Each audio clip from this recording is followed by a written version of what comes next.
My dear students, आज के module में जो थ्योरी आपके सामने पेश हो रही है और ख़ास तौर पर आप में से जो एचआर के पर्सपेक्टिव में स्पेशलाइजेशन कर रहे हों, एमएस लेवल पर या पीएचडी लेवल पर पीएचडी करना चाहते हो एचआर के फील्ड में, very important field. Every organisation is suppose to have an HR office, human resource office. अभी भी पाकिस्तान में वैसे कुछ कंपनियां हैं, कुछ ऑफिसेज हैं जहां एचआर का ऑफिस आपको नजर नहीं आएगा।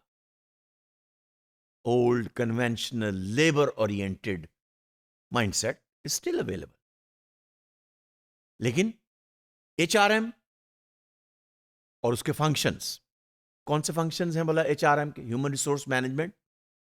क्या फंक्शन परफॉर्म करते हैं एचआर वाले? सोचिए जरा। Recruitment and selection,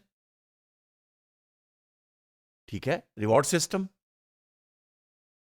training and development, ये कॉमन फंक्शंस हैं। और भी बहुत सारे फंक्शन आप इसमें, एम्प्लॉय बेनिफिट्स है, परफॉर्मेंस सिस्टम है। फिर जैसे जैसे आप एचआर के पर्सपेक्टिव में स्ट्रेटेजिक व्यू पॉइंट लेकर आएंगे तो then that area will be known as SHRM theory, SHRM model, which means HRM system is aligned with the business system, with the other organizational systems of the company.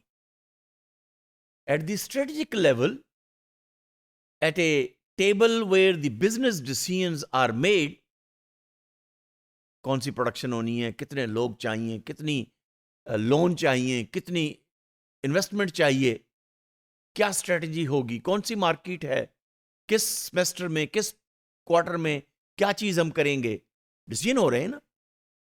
उस table पर HR manager को भी seat मिल गई, so that long term survival of the company is looked into.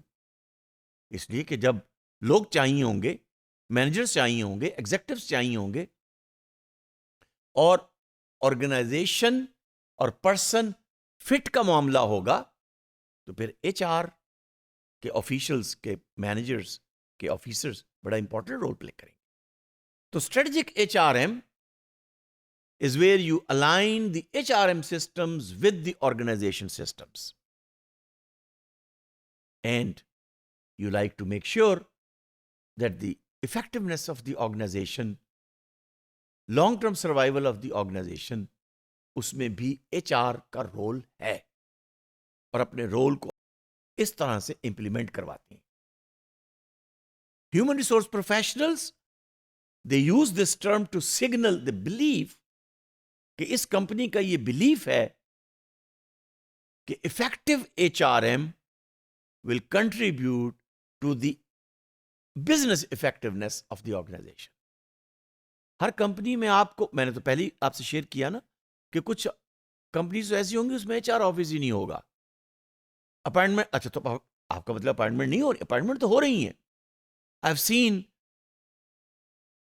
Some companies where they are making billions of revenue, लेकिन appointment letter कौन दे रहा होता है? अकाउंटेंट,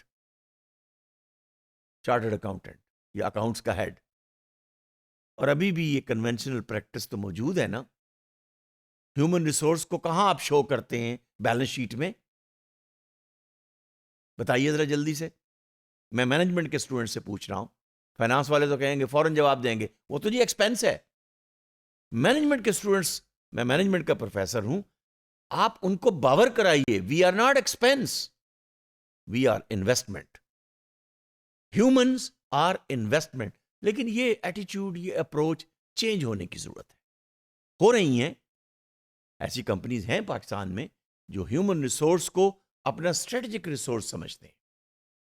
और ये वो पर्सपेक्टिव है जब आप इकोनॉमिक बेस्ड व्यू से रिसोर्स बेस्ड व्यू की तरफ इंप्लीमेंट करेंगे अपनी स्ट्रेटजीज को। So you are going to look for not only traditional factors of production, not only tangible resources, operant resources. No, you are going to give importance to the competencies and the skill set and the knowledge set and the mindset and the capabilities of the human beings. Depend करता है कैसे आप उसको देखते हैं.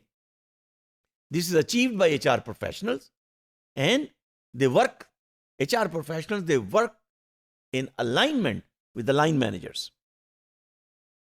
Production manager भी important है, marketing manager भी इंपॉर्टेंट है, फाइनेंस मैनेजर भी इंपॉर्टेंट है, उनके साथ साथ HR मैनेजर भी इंपॉर्टेंट है, उतना ही इंपॉर्टेंट है. अर्ली स्टेजेस पर ये कंटीजेंसी थ्योरी के तौर पे यूज होती रही. अब रिसोर्स बेस्ड व्यू के पर्सपेक्टिव में strategic HRM is an important area and it's gaining importance. और आप इसको स्टडी कर सकते हैं कि कौन सी कंपनी है जहां परफॉर्मेंस मैनेजमेंट सिस्टम इंप्लीमेंटेड है.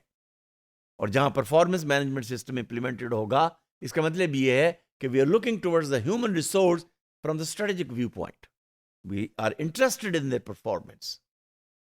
We are interested not only in revenue but in their performance. Performance अच्छी होगी तो रेवेन्यू बेहतर होगा, रेवेन्यू बेहतर होगा तो प्रॉफिटेबिलिटी बेहतर होगी, प्रॉफिटेबिलिटी बेहतर होगी तो बोनस ज्यादा होगा, मार्केट शेयर बेहतर. ये तो सारी चीजें आपस में रिलेटेड है. डिपेंड करता है उस कंपनी के मैनेजर्स का माइंडसेट क्या है.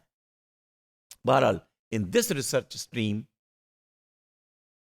strategic HRM not only is vertically aligned, but it also is aligned with the firm's business strategy.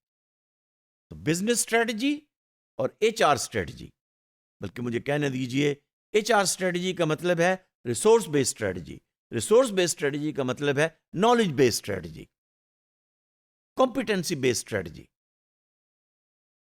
उसकी बेस पर जो अच्छे लोग हैं उनको अच्छा रिवॉर्ड दिया जाए, इंट्रिंसिक भी और एक्सट्रिंसिक भी.